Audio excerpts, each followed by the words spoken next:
Selamat siang. Saya Emmanuel Gubay, Direktur LBH Papua. Pada hari ini, tepat hari Bumi, kami ada di Pengadilan Tata Usaha Negara dalam rangka mengawasi dan memantau jalannya persidangan antara dua perusahaan melawan dua perusahaan yang mendapatkan izin di wilayah Kabupaten Bovendigul melawan Bupati Bovendigul. Nah, di sini dalam persoalan ini dari kami melihat dan mendengar keterangan saksi tadi yang menyatakan bahwa izin yang dimiliki oleh dua perusahaan itu rupanya diberikan oleh gubernur, kemudian bupati dengan menggunakan kewenangan yang diberikan dengan melihat yang memiliki kewenangan untuk memberikan izin khusus untuk perkebunan sawit adalah bupati. Dengan dasar tersebut dia mencabut izin dari kedua perusahaan itu. Nah, selanjutnya kedua perusahaan tersebut merasa dirugikan dan sempat melakukan upaya-upaya, dan akhirnya mereka mengajukan permohonan fiktif positif ke Pengadilan Tata Usaha Negara Jayapura. Nah, yang menarik lagi dalam kasus ini, rupanya ada satu perusahaan yang kemudian diberikan izin oleh Bupati Bovendigul. Nah, di sini kemudian menimbulkan pertanyaan tersendiri. Ini Bupati mencabut dua izin ini, kemudian memberikan izin baru kepada satu perusahaan ini.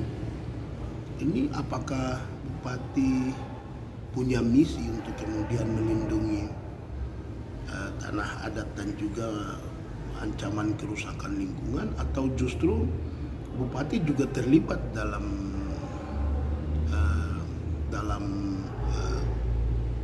akan ada ancaman perampasan tanah dan juga kerusakan lingkungan.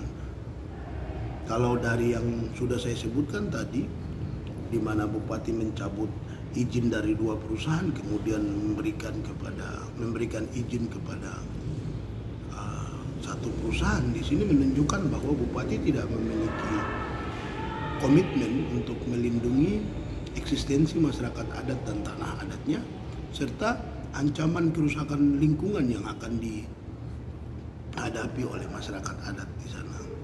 Nah, disinilah yang kemudian menjadi pertanyaan besar kepada Bupati maupun juga Gubernur, karena dalam rentetan kasus ini awal yang memberikan izin adalah Gubernur pada dua perusahaan tadi. Nah, kedua pemerintah ini apakah memiliki misi untuk menyelamatkan bumi Papua atau tidak dari ancaman global warming? Kita semua tahu bahwa Papua adalah salah satu pulau yang kemudian ditetapkan secara internasional sebagai pulau yang akan menjadi paru-paru dunia ya dalam konteks ancaman global warming atau pemanasan global. Namun fakta yang kami temukan dari dua kasus ini, di mana dua perusahaan itu mendapatkan izin dari gubernur, kemudian dicabut oleh bupati, tapi kemudian bupati memberikan kepada satu perusahaan baru, itu menunjukkan bahwa tidak punya komitmen yang jelas dan tegas di dalam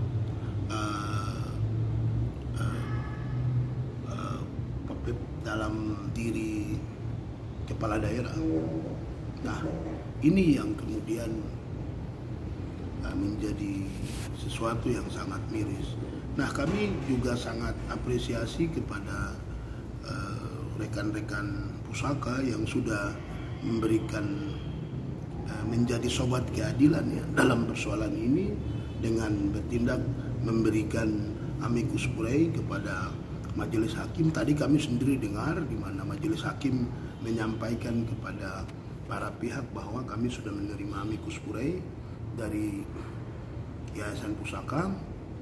Nah, tadi memang sempat ada mau dijawab oleh kuasa hukum dari termohon, namun dibatasi oleh hakim karena tidak punya kewenangan untuk membatasi ataupun menanggapi amicus curiae.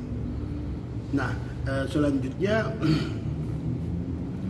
yang kemudian menjadi sorotan yaitu majelis hakim pemeriksa fiktif positif ini. Kami sangat mengharapkan agar majelis hakim bisa lebih profesional, dan dalam konteks aspek sosial kami sangat mengharapkan hakim bisa melihat motivasi dari kedua pihak ini, baik perusahaan maupun pemerintah. Kita tahu bahwa pemerintah itu jelas-jelas mencabut 2 izin, tapi kemudian memberikan izin baru kepada sebuah perusahaan. Di atas 2 perusahaan ini berambisi untuk terus melakukan operasi perkebunan sawit di sana. Nah, ini yang harapannya yang mulia hakim bisa mempertimbangkan aspek sosial itu dan kemudian berlandaskan pada undang-undang otsus yang memberikan legitimasi bagi masyarakat adat dan juga hak-hak yang melekatnya. Itu yang mulia hakim bisa melihat itu. Dan harapannya yang mulia hakim juga bisa punya komitmen untuk melindungi tanah adat dan juga melindungi ancaman kerusakan lingkungan yang akan terjadi.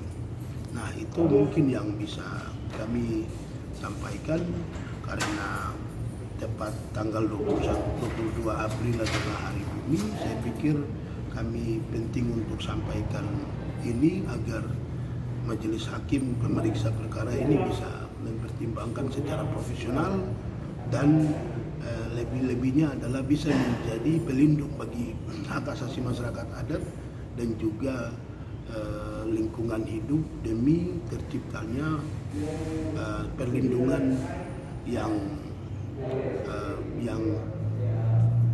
baik bagi bumi kita yang tercinta. Demikian, selamat siang, Tuhan berkati. Selamat Hari Bumi Sedunia.